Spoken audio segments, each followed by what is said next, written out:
شهر رمضان الذي أنزل فيه القرآن هدى للناس وبينات من الهدى والفرقان. السلام علیکم ورحمۃ اللہ وبرکاتہ.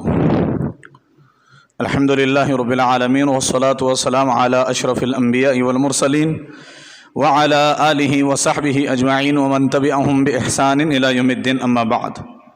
معزز سامعین، اللہ رب العالمین کے احسان و فضل و کرم سے الحمدللہ ہم نے آج کا روزہ مکمل کر لیا، اور ساتھ ہی ساتھ رب العالمین نے ہمیں آج کی تراویح مکمل کرنے کا بھی موقع دیا.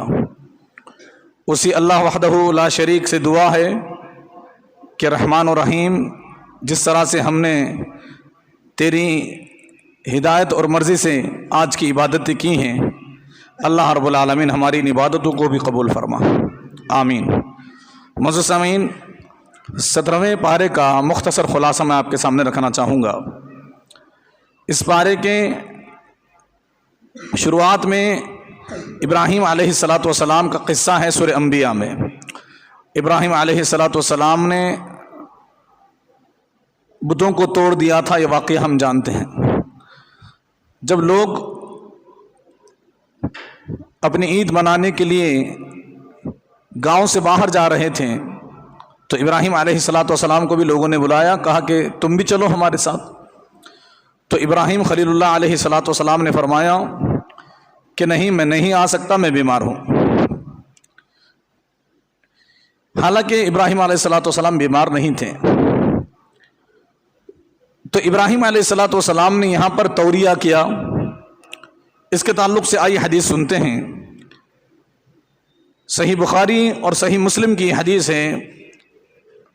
صحیح بخاری سیدنا ابو ہریرہ رضی اللہ عنہ راوی حدیث ہے. حدیث کا نمبر 3358 ہے. 3358 میں یہ حدیث موجود ہے. اللہ کے نبی صلی اللہ علیہ وآلہ وسلم فرماتے ہیں کہ ابراہیم علیہ السلام نے 3 بار، اس لیے ہم اس کو توریہ کہتے ہیں، اللہ کے نبی صلی اللہ علیہ وسلم فرماتے ہیں کہ لم یکذب ابراہیم الا 3، کہ 3 مرتبہ کے علاوہ ابراہیم علیہ السلام نے کبھی جھوٹ نہیں بولا. فرماتے ہیں ان میں سے 2 کا تعلق تو اللہ کی ذات سے تھا. ایک مرتبہ جب انہوں نے ان بتوں کو پاش کر دیا، توڑ دیا، اور اس کے بعد جب گاؤں والوں نے آ کر کے پوچھا کہ ابراہیم یہ تو نے کیا کیا، تو ابراہیم علیہ السلام نے فرمایا کہ میں نے نہیں، بل فعلہ کبیرہم ھذا فاسألوہم ان کانوا ینطقون، یہ ان کے بڑے نے کیا ہے، دیکھو اس کے ہاتھ میں کلاڑی بھی ہے. خود ابراہیم علیہ السلام نے اس کے ہاتھ میں کلاڑی ٹنگا دی تھی. تو یہاں پر ابراہیم علیہ السلام نے کہا کہ یہ ان کے بڑے نے کیا. اور دوسری جگہ جب گاؤں والوں نے کہا کہ چلو میلے میں چلتے ہیں، تو ابراہیم خلیل اللہ علیہ السلام نے فرمایا تھا انی سقیم، تم جاؤ میں بیمار ہوں. یہ دوسری جگہ ہے. اور تیسری جگہ اللہ کے نبی صلی اللہ علیہ وسلم نے فرمایا کہ ابراہیم علیہ السلام ایک جابر بادشاہ کی زمین میں چل رہے تھے، اور حضرت سارہ بھی آپ کے ساتھ تھی. آپ نے ایک جگہ پڑاؤ ڈالا تو اس جابر بادشاہ سے ایک شخص نے جا کر کے کہا کہ آپ کی زمین میں ایک آدمی نے پڑاؤ ڈالا ہے، اور اس کے ساتھ ایک ایسی عورت ہے جو لوگوں میں فی الحال سب سے زیادہ خوبصورت ہے، لہٰذا اس نے آپ کی طرف پیغام بھیجا. آپ ابراہیم علیہ السلام اس کے پاس تشریف لے گئے. تو اس نے پوچھا کہ یہ عورت تمہاری کیا لگتی ہے؟ ابراہیم علیہ السلام نے فرمایا یہ میری بہن لگتی ہے، حالانکہ ان کی بیوی تھی. اس نے کہا جاؤ اور اسے میرے پاس بھیج دو. ابراہیم علیہ السلام اپنی زوجہ محترمہ سارہ رضی اللہ عنہ کے پاس آئے، اور آ کر کے فرمانے لگے کہ اس جابر بادشاہ نے مجھ سے آپ کے بارے میں پوچھا تو میں نے بتا دیا کہ تم میری بہن لگتی ہو. اب تم اس بادشاہ کے سامنے جا کر کے مجھے نہیں جھٹلانا، یعنی جو میں نے کہا ہے وہی تم بھی کہنا. لہٰذا اس کے پاس میری تکذیب نہ کرنا، کیونکہ اللہ کی کتاب کے حساب سے تو ہم دونوں بھائی بہن ہیں. اللہ نے جو دینی بھائی چارگی کے بارے میں کہا کہ اسلام کی بنیاد پہ سارے کے سارے بھائی بہن ہیں، تو لہٰذا تم میری بہن اور میں تمہارا بھائی ہوں اللہ کی کتاب میں۔ دنیاوی رشتہ تو شوہر اور بیوی کا ہے، اور ساتھ میں یہ بھی کہہ دیا کہ اس سرزمین میں میرے اور تمہارے علاوہ کوئی مسلمان بھی نہیں، ہم دونوں ہی مسلمان ہیں، لہٰذا تم میری بہن میں تمہارا بھائی۔ یہ اسلامی لحاظ سے، دینی لحاظ سے۔ جیسے ہم جانتے ہیں کہ جب اللہ کے نبی صلی اللہ علیہ وآلہ وسلم نے سیدہ عائشہ صدیقہ رضی اللہ عنہا کے لیے نکاح کا پیغام بھیجا تھا، اور اس وقت ابو بکر صدیق رضی اللہ عنہ گھر پر موجود نہیں تھے، بعد میں جب ان کو بات پتہ چلی تو انہوں نے اللہ کے نبی صلی اللہ علیہ وسلم سے کہا کہ اللہ کے نبی، عائشہ تو آپ کی بھتیجی ہیں، میں تو آپ کو اپنا بھائی مانتا ہوں، آپ مجھے اپنا بھائی کہتے ہیں۔ اللہ کے نبی صلی اللہ علیہ وسلم نے ابو بکر سے فرمایا، ہاں ابو بکر تم میرے بھائی ہو، لیکن دینی لحاظ سے، اسلامی رشتہ ہے یہ بھائی کا، خونی لحاظ سے نہیں۔ تم میرے سگے جو یہاں آئی تھی عرب میں اپنے بیٹے اسماعیل کو لے کر کے، اور یہیں سے پھر آباد ہوا عرب، اور تم ہی اولاد اسماعیل ہو، یہ تمہاری ماں ہے۔ تو یہاں پر اللہ رب العالمین نے حضرت ابراہیم علیہ السلام کا تذکرہ کیا ہے۔ آگے چل کر کے اللہ رب العالمین نے سلیمان علیہ السلام کی سلطنت کا ذکر فرمایا ہے۔ سلیمان علیہ السلام ہم جانتے ہیں کہ دنیا میں وہ اکیلے بات ہیں کہ اللہ کے نبی صلی اللہ علیہ وسلم سے پوچھا گیا، اے اللہ کے رسول آپ مشرکوں کے لیے دعا فرما دیجیے۔ اللہ کے نبی کو لوگوں نے کیا کہا کہ آپ مشرکین کے لیے دعا کر دیجیے، کیوں؟ نہ یہ بات آپ کے مانتے ہیں اور نہ ہی آپ کی مدد کرتے ہیں، بلکہ آپ کو تکلیف پہنچاتے ہیں، آپ کے راستے میں رکاوٹ ڈالتے ہیں، دعوت کا کام کرنے نہیں دیتے، آپ کو طرح طرح کی ذہنی جسمانی ہر طرح کی تکلیف آپ کو پہنچاتے ہیں، لہٰذا آپ اس کے لیے دعا کر دیجیے۔ آپ سوچئے ہمارے اور آپ کے پاس زندگی میں ایک موقع ایسا ملے کہ ہم جو بھی دعا مانگیں، جائز یا ناجائز، حلال یا حرام، دعائیں دعا وہ ضرور قبول ہوتی ہے اگر یہ موقع مل جائے، اور پھر ہمارا ایک دشمن بھی ہو، صرف ایک ہو، تو ہم کیا اس دعا کو اس کے لیے استعمال نہیں کرتے؟ ہم سب سے پہلے چاہتے ہیں کہ یہ ختم ہو جائے، نیست و نابود ہو جائے، کیونکہ اس کی وجہ سے مجھے تکلیف پہنچی۔ لیکن رحمت للعالمین کیا فرماتے ہیں؟ فرمایا انی لم ابعث لعانا وانما بعثت رحمہ، مجھے لعنت کرنے والا بنا کر نہیں بھیجا گیا، مجھے تو رحمت بنا کر کے بھیجا گیا۔ کتنا بہترین جواب! نبی اکرم صلی اللہ علیہ وسلم نے فرمایا کہ میں تو رحمت للعالمین ہوں، میں بھلا کیسے دعا کر سکتا ہوں۔ اسی طرح سے ایک اور روایت ہے حضرت حذیفہ ابن الیمان رضی اللہ عنہ سے، انہوں نے کہا کہ رسول اللہ صلی اللہ علیہ وسلم تو ناراضگی کی حالت میں بھی بیان فرماتے ہیں اور خوشی کی کیفیت میں بھی بیان فرماتے ہیں۔ یقیناً تجھے معلوم ہے کہ رسول اللہ صلی اللہ علیہ وسلم نے توبہ دیتے ہوئے ارشاد فرمایا تھا، کیونکہ اللہ کے نبی بھی انسان ہیں، تو کبھی خوشی، کبھی غمی، کبھی غصہ، کبھی ناراضگی، یہ سب چیزیں ان کے ساتھ بھی تھیں۔ اللہ کے نبی صلی اللہ علیہ وسلم نے مرتبہ خطبہ میں ارشاد فرماتے ہیں، ایما رجل من امتی سببته سبا فی غضبی او لعنته لعنہ فانما انا من ولد آدم اقدر كما يغضبون وانما بعثني رحمة للعالمین فاجعلها صلاة علیہ یوم القیامہ۔ اللہ کے نبی صلی اللہ علیہ وسلم فرماتے ہیں، ناراضگی کی حالت میں اگر میں نے اپنی امت کی کسی شخص کو برا بھلا کہا ہو، حالانکہ اللہ کے نبی صلی اللہ علیہ وسلم سے یہ بہت دور کی بات ہے، نبی صلی اللہ علیہ وسلم سے ایسی امید نہیں سوچا نہیں جا سکتی، لیکن نبی خود اپنے بارے میں بیان کرتے ہیں کہ اگر ناراضگی کی حالت میں، غصے کی حالت میں نے کسی شخص کو برا بھلا کہہ دیا ہو، اس پر لعنت بھیجی ہو، تو میں بھی اولاد آدم میں سے ہوں، مجھے بھی غصہ آتا ہے جیسے تمام ابن آدم کو غصہ آتا ہے، اولاد آدم جیسے غصہ ہوتی ہے، ناراض ہوتی ہے، ویسے میں بھی ناراض ہوتا ہوں، لیکن اللہ تعالیٰ نے مجھے رحمت للعالمین بنا کر مبعوث فرمایا ہے۔ پھر فرماتے ہیں، اے اللہ میری اسلامت کو، میری امت کے اس شخص کے لیے قیامت کے دن رحمت بنا دینا. رسول اللہ صلی اللہ علیہ وسلم دیکھیے بشری تقاضا، یعنی انسان ہونے کا یہ تقاضا ہے کہ کبھی غصے میں کچھ نکل گیا ہو، لیکن اللہ کے نبی فرماتے ہیں کہ غصے میں بھی اگر میری زبان سے کچھ نکل گیا ہو میری امت کے کسی آدمی کے لیے، تو اللہ میرے اس جملے کو اس کے لیے قیامت کے دن رحمت بنا دے.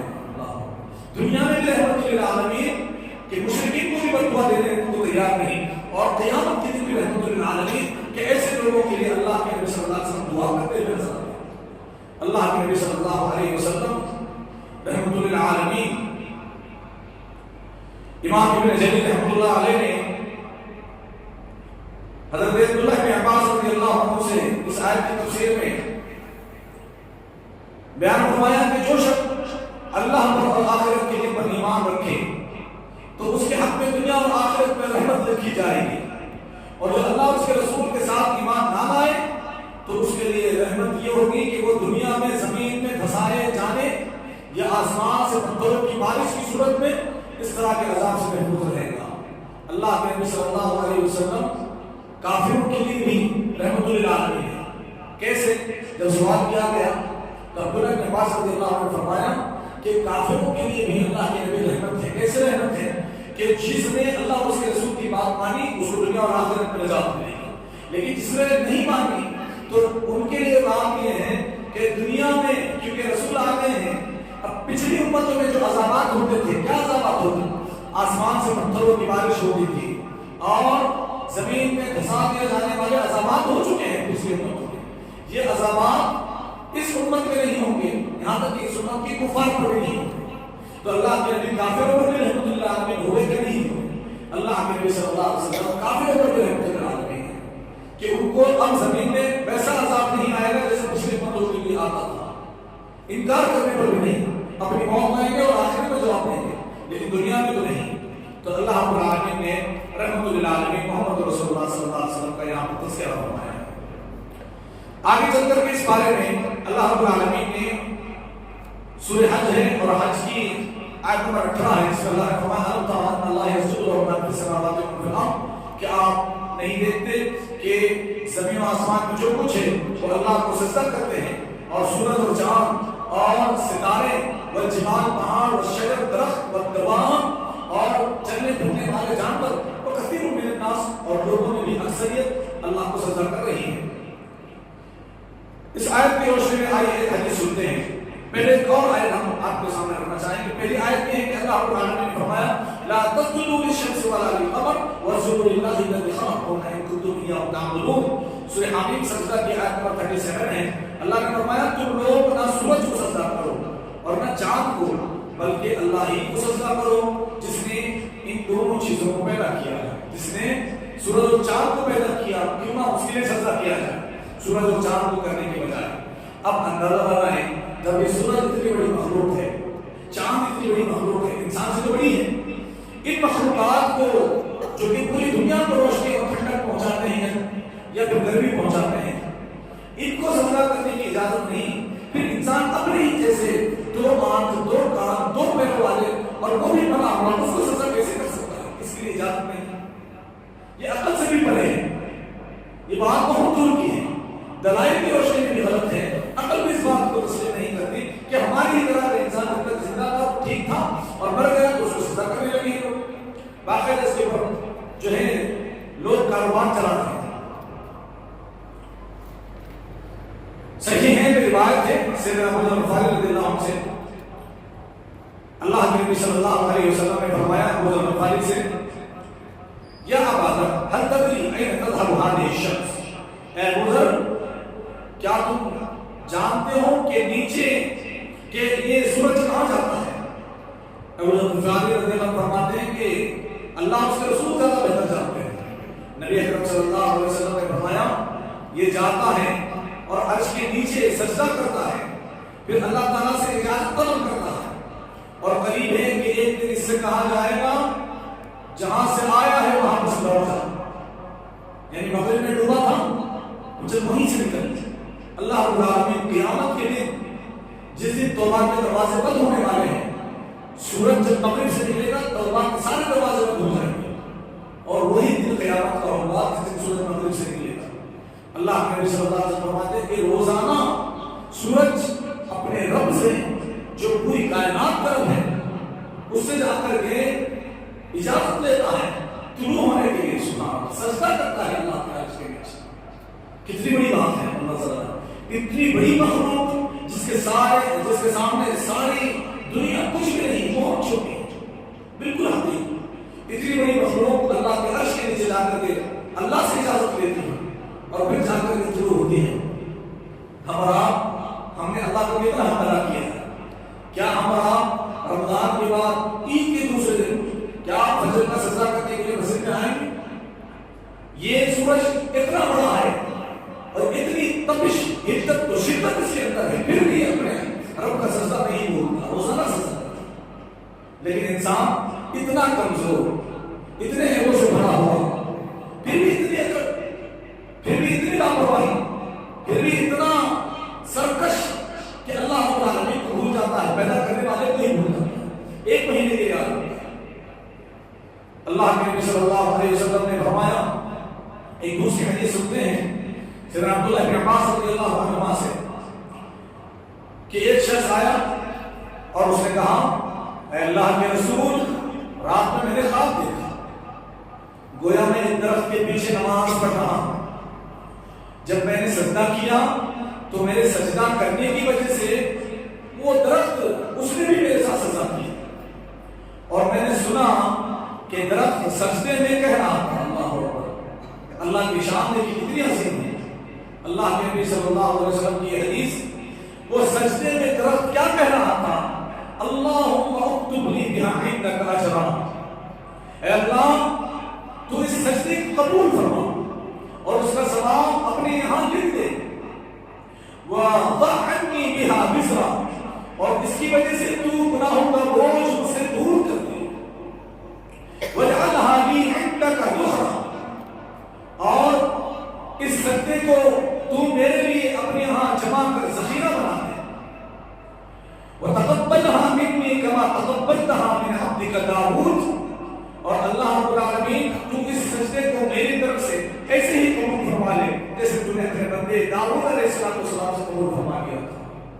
سجدے میں درخت دعا کر رہا ہے، اللہ اکبر۔ صحابی فرماتے ہیں کہ رسول اللہ صلی اللہ علیہ وسلم نے سجدے کی آیت جو آتی ہے قرآن میں اس کو تلاوت کی، سجدے کی جو آیت ہے، اور یہاں پر بھی سجدے کی آیت ہے، یہ جس کا تذکرہ چل رہا ہے، اللہ کے نبی صلی اللہ علیہ وسلم نے آیت سجدہ تلاوت فرمائی اور اس کے بعد سجدہ کیا، تو سجدے میں تھوڑا بلند آواز سے رسول اللہ صلی اللہ علیہ وسلم نے یہی دعا پڑھی جو اس خواب میں، اس آدمی کے خواب میں درخت میں پڑھی تھی۔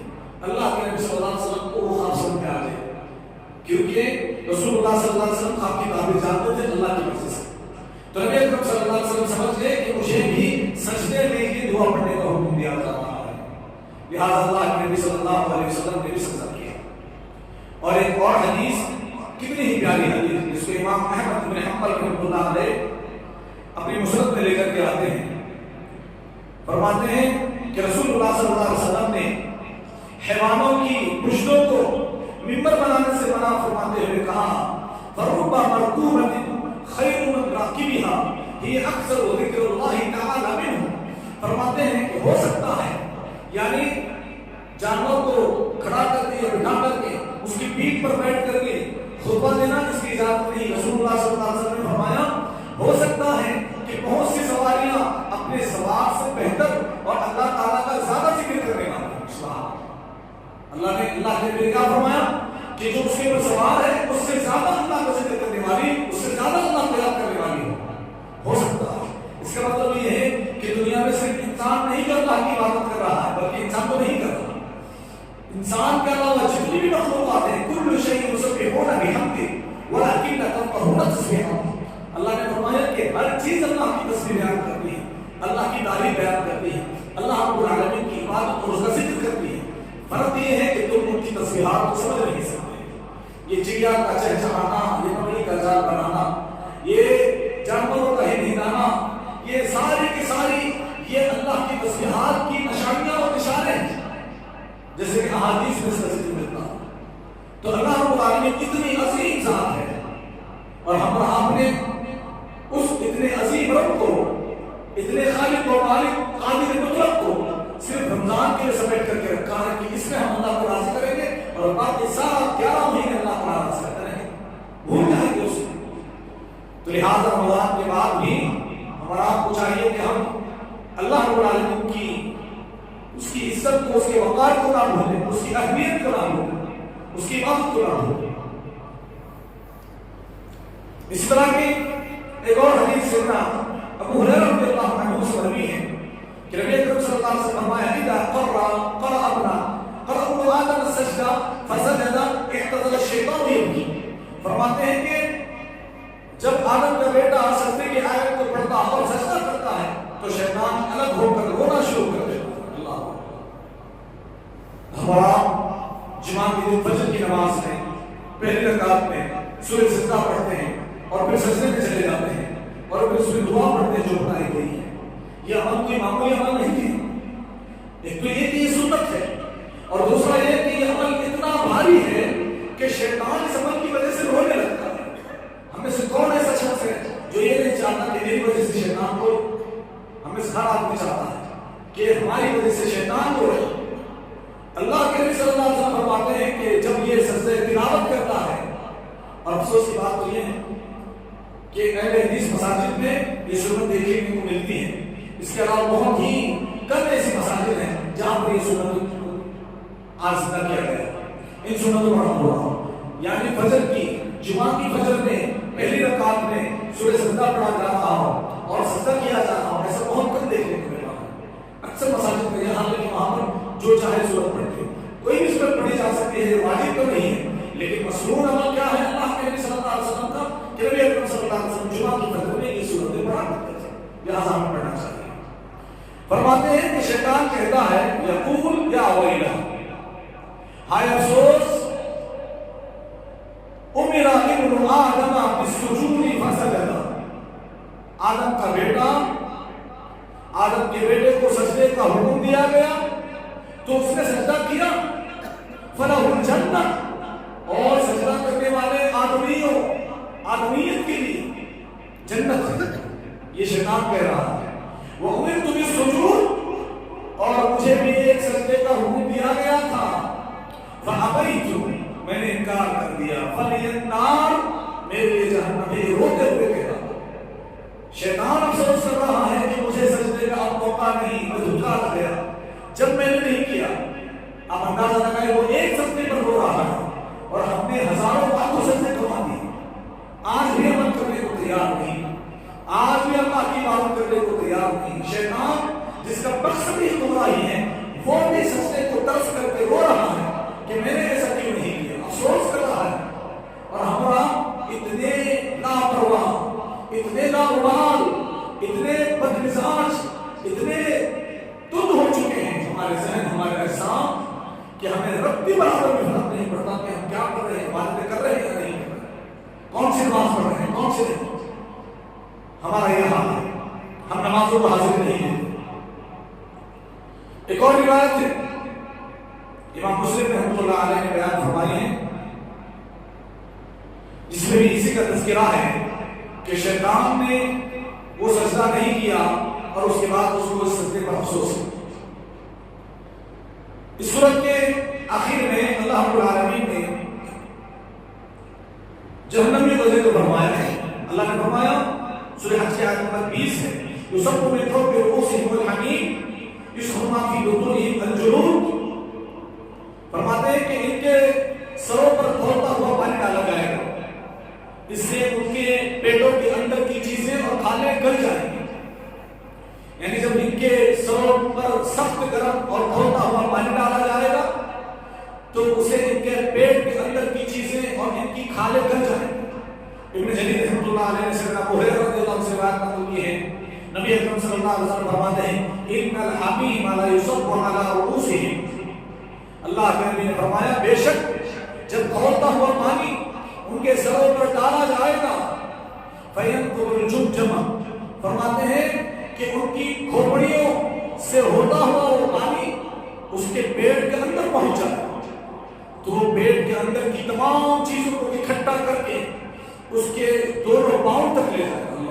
اللہ ہم سب کی جہنم سے حفاظت فرمائے.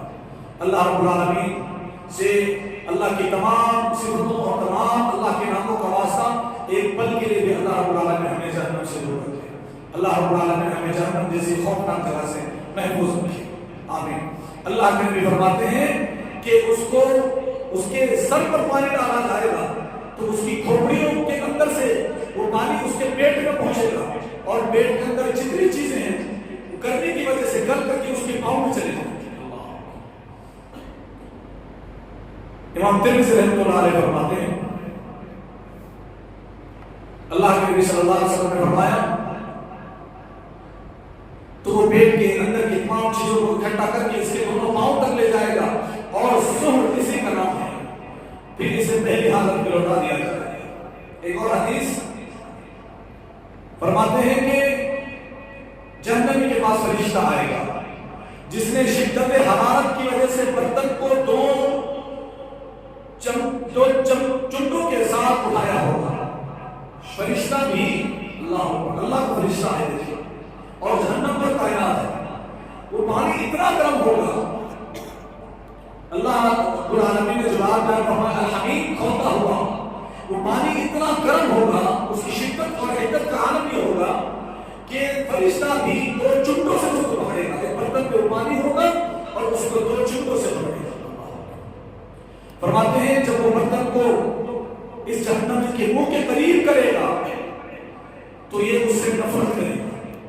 پھر فرشتہ ہتھوڑا اٹھا کر کے اس کے سر پر دے گا جس سے اس کا دماغ پھٹ جائے. پھر وہ اس کے دماغ پر اس برتن کو اڑیل دے گا تو وہ گرم پانی دماغ سے ہو کر اس کے پیٹ تک پہنچ جائے. بس اللہ رب العالمین نے فرمایا یسحر به ما فی بطونہم والجلود اس سے ان کے پیٹوں کے اندر کی چیزیں اور کھانے گل جائیں گی. یہی اس آیت کا مطلب ہے. اللہ رب العالمین سے دعا ہے کہ اللہ رب العالمین ہم سب کو جہنم جیسی خوفناک جگہ سے محفوظ رکھے اور جہنم والے اعمال کرنے سے اللہ ہماری حفاظت فرمائے. جنتی اعمال کرنے کے اللہ ہم سب کو توفیق عطا فرمائے.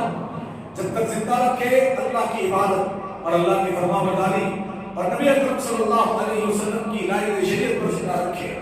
جب ہمارا خاتمہ ہو تو اللہ اور اس کے رسول کی فرما برداری کرتے ہوئے ہی ہمارا خاتمہ ہو. آمین. وصلی اللہ علی نبینا محمد. سبحانک اللہم وبحمدک اشہد ان لا الہ الا انت استغفرک واتوب الیک. والسلام علیکم ورحمۃ اللہ وبرکاتہ.